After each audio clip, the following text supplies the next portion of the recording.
In the headlines, a group of South Korean lawmakers crossed the border into North Korea as part of its parliamentary audit of the Inner Korean Industrial Zone that has recently resumed operations after a 5-month hiatus. Despite a flurry of diplomatic activities aimed at restarting the long-stalled six-party denuclearization talks, the United States and China still differ on what North Korea must do first as a precondition for re-engagement.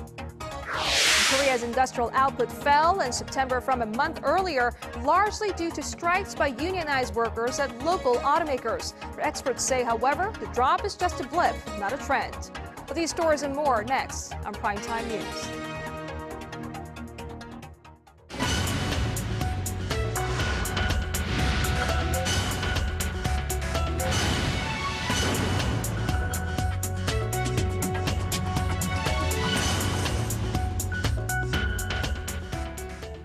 Good evening and welcome to Primetime News. It's Wednesday, October 30th here in Korea. Live from Seoul, I am Yoo Ji-hye. And I'm Sean Lim. Thank you so much for joining us.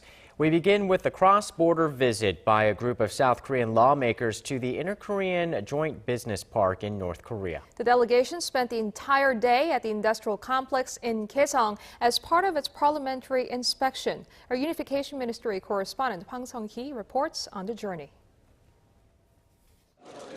A 21-member delegation from the National Assembly's Foreign Affairs and Unification Committee made a rare visit to the Gaeseong Industrial Complex on Wednesday. The trip marks the first time lawmakers have visited the Joint Business Park under the Park Geun-hye administration and was part of the Parliament's ongoing annual audit of the government. It was a full day that included a briefing on the current state of the complex, a tour of the factories and facilities, as well as a meeting with South Korean businessmen with operations there. Upon returning, the lawmakers said the trip was very productive. There were many practical and useful discussions when we got a chance to chat with the resident companies in Kaesong. All the information will be discussed at the 2-day parliamentary audit starting tomorrow, and we will hold additional discussions on issues that require additional review. Operations at Kaesong came to a halt in April when North Korea pulled all of its workers out amid an escalation in inter-Korean tensions. The factories began running again in September after Pyongyang promised to prevent future unilateral closures following a series of talks between the two Koreas. Noting the significance of the Gaeseong Complex in inter-Korean relations, the lawmakers pledged to cooperate on issues regarding the normalization of the industrial zone, sparking hope for progress on Seoul's efforts to revitalize the business park. Hwang Sung-hee, Arirang News. Despite a flurry of diplomatic activities aimed at restarting the long-stalled six-party talks, the United States and China still differ on what North Korea must do first as a precondition for re-engagement. Our Han Da-eun explains the gap between the two political heavyweights. China's top nuclear envoy Wu Da-wei says he's confident the stalled multilateral dialogue on North Korea's nuclear issue will resume. Speaking after talks with his U.S. counterpart Glenn Davies in Washington, Wu said he's in the process of making a path to the reopening of the six-party talks. He also said Beijing and Washington are working hard to bring Pyongyang back to the negotiating table. China's efforts have raised hopes the 6 nations involved in the talks, the two Koreas, China, the U.S., Japan, and Russia, will come together for the first time since late 2008. But it won't be all smooth sailing as the U.S. and North Korea are sticking to their own preconditions for re-engaging in the talks. Washington first wants to see clear and verifiable steps North Korea is denuclearizing. U.S. Secretary of State John Kerry is urging the North to comply with international nuclear non-proliferation guidelines. And I will say that it is not words alone as we call on North Korea to comply with its international obligations. We need to move forward. We need to see how North Korea will respond. The U.S. also says dismantling the North's nuclear program should be the core agenda of the talks. Pyongyang is unwilling to make the first steps in denuclearizing before the talks resume, also demanding other political and economic issues be discussed. Experts say North Korea is attempting to link the nuclear talks with other issues, such as the lifting of sanctions. The outcome of the talks between Wu Da-wei and Glenn Davies will be unveiled soon. It remains to be seen if China can satisfy both the U.S. and North Korea as the single most important mediator between the two sides. 한다은, Arirang News. The foreign experts take on the latest developments surrounding the Korean Peninsula. We bring in Dr. Kim Chol-woo, Senior Research Fellow at Korea Institute for Defense Analyses. Welcome to the program. Great to be here. Well, Professor, today we seem to be on an upswing in inter-Korean relations. North Korea allowed South Korean lawmakers to visit the Gaeseong Industrial Complex. Should we view this as a goodwill gesture or an olive branch? So I would say the olive branch is okay, but that olive branch is so changeable. So I think it's too early to say having wishful thinking to have a good full-blown relationship. But as a media splash, having South Korean lawmakers within Gaeseong Industrial Complex is a good way as an effective icebreaker of North and South Korean relations. So, Dr. Kim, will today's visit by South Korean lawmakers have a positive effect on normalizing operations at the Kaesong Industrial Complex or even lay a foundation to transform itself into an international industrial hub? All big events starting from the very small significant initiative. I think overall we can buy this gesture as a very significant gesture to open up their Kaesong Industrial Complex and even to the eastern side of Mountain Kumgang and North and South Korean family reunion. But let's think about it. They abruptly stopped the so-called humanitarian North and South Korean family reunion. But before that, a couple of days ago, they repatriated 6 South Koreans on the humanitarian basis. So I think the overall North Korea's decision-making swing is sometimes too pendulumatic enough. So it's very hard to, what is the consistent, persistent theme is it? So what's your take on the latest satellite images that show activity heating up at one of their nuclear test sites? Is there something to be gained from North Korea showing another provocation in the near future? Simple answer is that what comes next? North Korea's pressuring international community, South Korea, particularly the United States, because imagery intelligence from the United States all comes from Washington. So if you don't agree our gesture, our initiative, what comes next? Next comes forced nuclear test. So they are pushing even Washington to the decision table. So in reverse side of the coin is the United States, we are running out of the so-called the strategy of patience. Strategic patience is over. Washington is strategically demanding to the Seoul and even Pyongyang. All right, so against this backdrop, the U.S. and China are working on a roadmap aimed at resuming the six-party talks. While the two sides are still divided over the precondition to restart the dialogue, how likely is that the negotiations will get back on track? One is very critical point is economically, the interconnectivity of this region is getting stronger and stronger. But security side is lots of different stories, different strategic communications happening here in Korea. I think the Chinese strategic setting at this point is try to attract or a little bit strategically detach Seoul from Washington and pushing, their seat to the Seoul side. But still, we have to consider China's factor to solve the North Korean nuclear issues. All right. Well, thank you so much for joining us tonight and sharing your insights on the latest updates in North Korea. It's a tough question, as always. All right. Thank you very much. Before your day ends and another begins, get the latest news live from Seoul. Residents whose features restrictions is on the rise. Closing ceremony. Expert analysis from Asia's heartbeat. The legislature, circumstances. With a viewpoint only Korea's global network can provide. The United States, the latest report. Unrivaled access from a team always on standby. Meaning came on to maneuver, trying to cover up the South's true intentions. But today was an election day for Koreans living in some parts of the country where 2 vacant parliamentary seats were up for grabs. The polls closed at 8 p.m. and we now have a rough picture of the winners. So let's go over to our political correspondent Kim Yonghyun standing by at the news center for an early outlook. Yonghyun, it was a small but important election. That's right, Sean. Today's by-election was small in scale with only 2 regions casting votes, the Hwasong A District in Gyeonggi Province and the South Pohang Ulleung Island District in North Gyeongsang Province.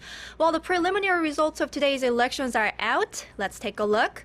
In Hwasong A, Seo Chung-won of the ruling Saenuri Party is leading with 64% of the votes, followed by Oh Il-yong of the main opposition Democratic Party with 27%. Hwang Sung-hee of the minor opposition Unified Progressive Party is a distant third with 8.5%. Now, in South Pohang Ulleung, it looks like the ruling party's candidate Park Geun-hye, former Minister of Public Administration, is on course to win the election by a large margin. Park has roughly 81% support, while Ho Tae-man of the main opposition Democratic Party has 17%. Well, about 46% of the votes have been counted in Hwasong A and 36% in South Pohang Ulleung. The voter turnout for today's election was not very high, though. About 30% of eligible voters cast ballots in Hwasong A, while about 33% did in South Pohang Ulleung. Final results are expected later this evening. Now, Yonghyun, given that both regions are traditional strongholds of the ruling Saenuri Party, a victory by the ruling party doesn't seem that surprising. So, what significance do this election results have? Chie, observers say the outcome of today's election is sure to bring about a major power shift within the ruling party. With today's victory, the ruling party's Seo Chung-won will enter the National Assembly as a 7th-term lawmaker. Seo, who's considered one of the closest allies of President Park Geun-hye, outranks 2 key pro-Park figures, Representatives Kim Moo-sung and Choi Kyung-hwan, in terms of seniority, which tends to carry significant weight in Korean politics. Lawmaker Kim Moo-sung is serving his 5th term, while Choi Kyung-hwan, who's the floor leader of the ruling party at the moment, is serving his 3rd term. And that's why many believe Seo's victory today will definitely bring about a major power shift within the ruling party. All right, Kim Yonghyun, thank you so much. That was Kim Yonghyun reporting live on the 2 by-elections held on Wednesday here in Korea. The President Park Geun-hye is expected to make a policy speech at the National Assembly sometime in mid-November. The senior presidential secretary for public relations told reporters on Wednesday that the ruling and opposition parties are currently discussing a new schedule for her speech. A presidential policy speech usually focuses on the budget for the upcoming year. But this year, with the rival parties still divided on a controversial probe over illegal electioneering by the nation's spy agency, there's growing speculation that President Park might include political topics in this speech as well. And delving deeper on the economic front, Korea's industrial output saw its biggest drop in 6 months in September, largely brought down by partial strikes of the nation's car makers. But the fall is seen as a blip, not a significant backpedaling in the path of recovery. Hwang Sung-hee has the details.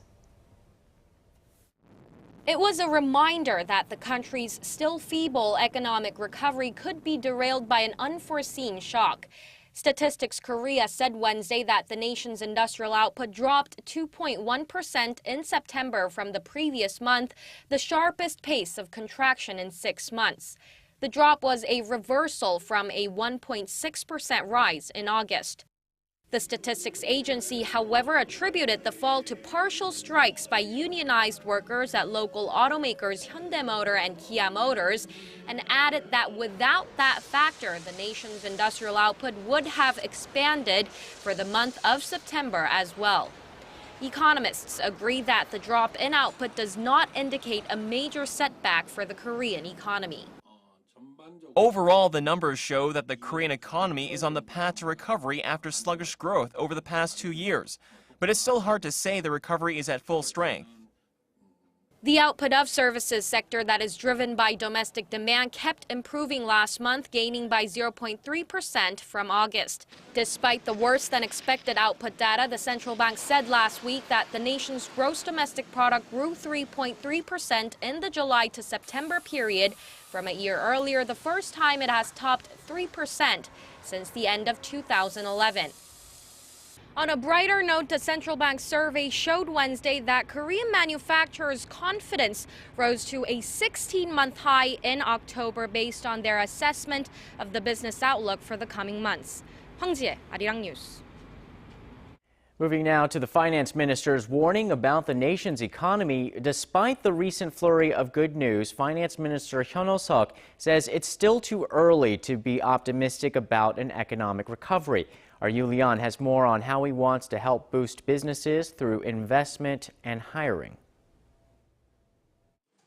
The Korean government appears determined to spur efforts to accelerate the nation's economic recovery. Finance Minister Hyun Suk told a meeting of economic ministers on Wednesday that improving economic indicators released recently are not strong and extensive enough to remain optimistic about future economic performances.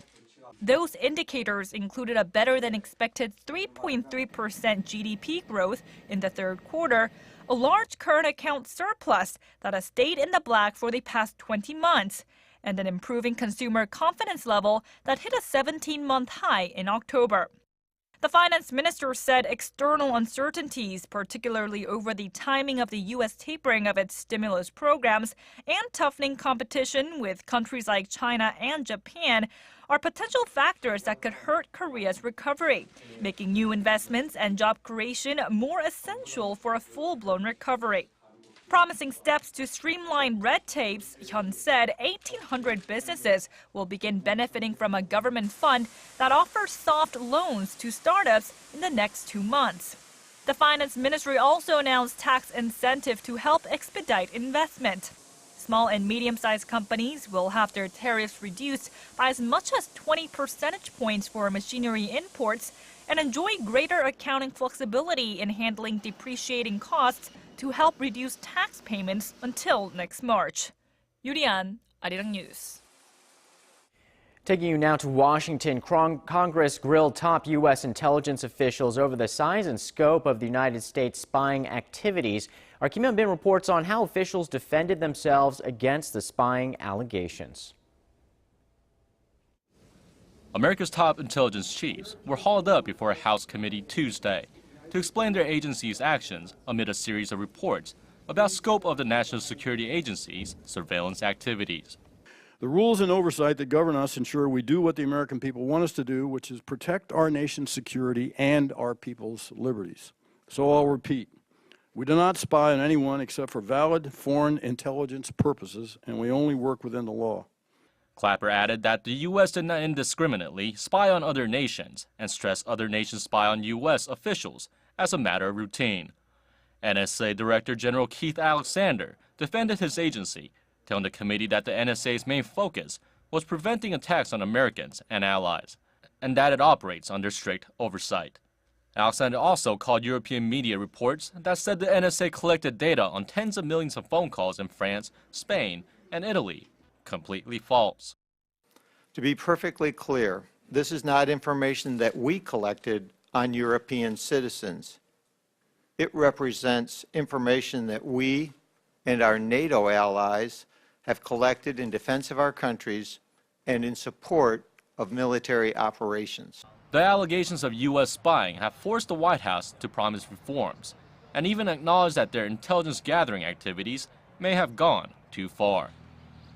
Kim Yonghyun, Arirang News. And now to the world's first sea tunnel linking 2 continents. Turkey unveiled the world's first underwater intercontinental railway tunnel on Tuesday, becoming part of a modern Silk Road. The Marmaray runs 60 meters, connecting the Asian and European sides of Istanbul, and has a span of 13 kilometers. The project cost around $2.8 billion, and the railway is expected to see an average of 1.5 million passengers a day. And back here in the nation, Korea's Culture Ministry and the world's largest internet search engine, Google, are joining hands to bring Korean culture, ranging from pop music to more traditional cultural contents, online to users all across the globe. Arirang News' cultural correspondent Park Geun-hye tells us how. Korean Culture Minister Yoo Jin-young and Google CEO Eric Schmidt said Wednesday the Korean government and Google will work together to bring Korean cultural content online. Schmidt also said Google will provide financial support to the Hangul Museum, set to open next year, but did not specify the amount. The announcement was made at a press conference at the Hangul Museum in Seoul on Wednesday. I believe that Google will be a great help to us and that we can contribute to Google. This is just the beginning of what I hope will be a bigger partnership between our two institutions. The Korean culture spans 5,000 years, 6,000 years, a long, long time. Google is very old. Google is 15 years old, right? So as a respectful but ambitious teenager, it's a pleasure for me to learn from both the richness of Korea's culture, but also to help share it with the rest of the world. Google has been adding cultural content from Korea to its online platforms since 2011, with everything from K-pop concerts and films to modern and traditional art. For example, people can see cultural heritage items from the National Museum of Korea online. Amid the collaboration between the Korean government and the search engine, the Google Cultural Institute, which displays the cultural assets from more than 300 institutions from 44 countries, ranging from architecture to art, recently launched new partnerships with 4 Korean cultural institutions, including the Korea Database Agency and the Kim Yonghyun Korea Museum. Through the Google Cultural Institute collection, anyone with internet access can now appreciate the beauty of the traditional clothing and houses known as hanbok and hanok. Altogether, the site will display some 10,000 Korean cultural items. The government expects the collaboration with Google to help carry Korean cultural content from K-pop to more traditional arts to more people around the world. Park Ji-won, Arirang News.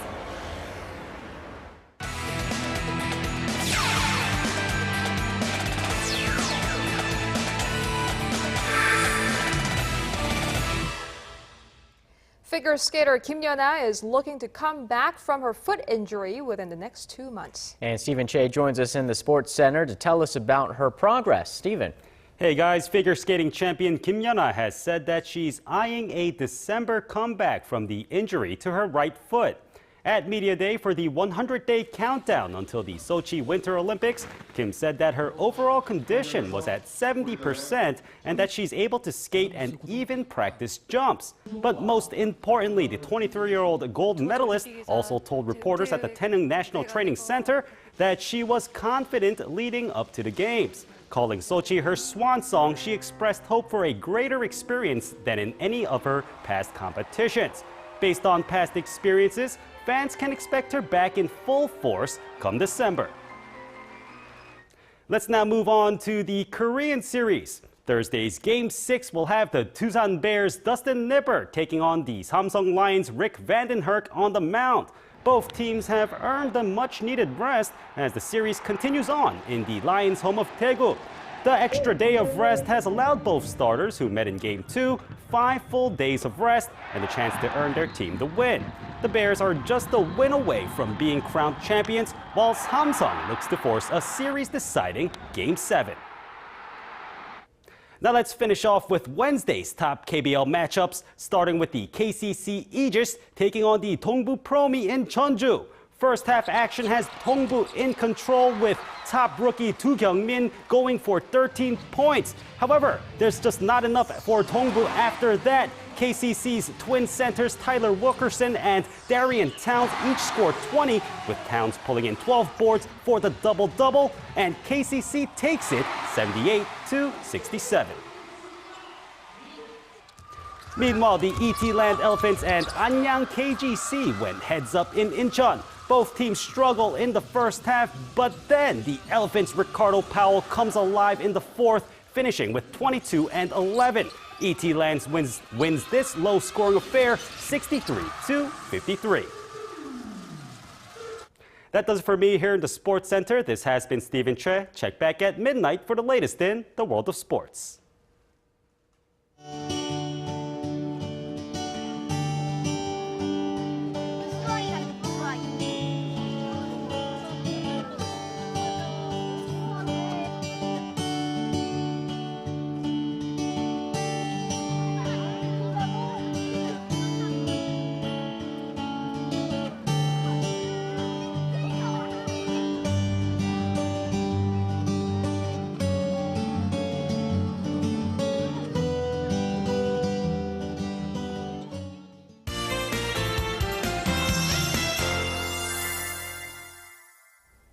If you've noticed, Seoul got hit with fine dust from China yesterday, but things cleared up this Wednesday morning. Yes, for details, let's go over to our Kim Bo-kyung at the Weather Center. Bo-kyung, what's the latest? Good evening. The fine dust problem is one that is likely to stick with us until spring due to winds blowing from the northwest. So young children and the elderly should take precautions to avoid respiratory problems. Now, taking a look at our satellite map, as you can see, we have fairly clear skies across the map due to a high pressure system from Bohai Bay in the West Sea. Now, tomorrow is shaping up to be another bright autumn day here in Korea. The big temperature gap between the days and nights will continue, so if you're taking the Korean SATs next week, take extra care of your health. Otherwise, enjoy the sunny autumn weather while you can, for it may rain on Sunday. Now, looking ahead at tomorrow's numbers, Seoul drops to 5 degrees in the morning with a high of 17. Meanwhile, Gwangju and Busan should hit 20 degrees. Moving on, Jeju reaches 19 degrees, all the while Dokdo and Kumgang should get up to 17 and 11 degrees respectively. That's all for now, and back to you guys. Thanks, Bo-kyung, and that's our broadcast on this Wednesday night. I'm Yoo Ji-hye in Seoul. And I'm Sean Lim. Thanks for joining us. We'll see you soon.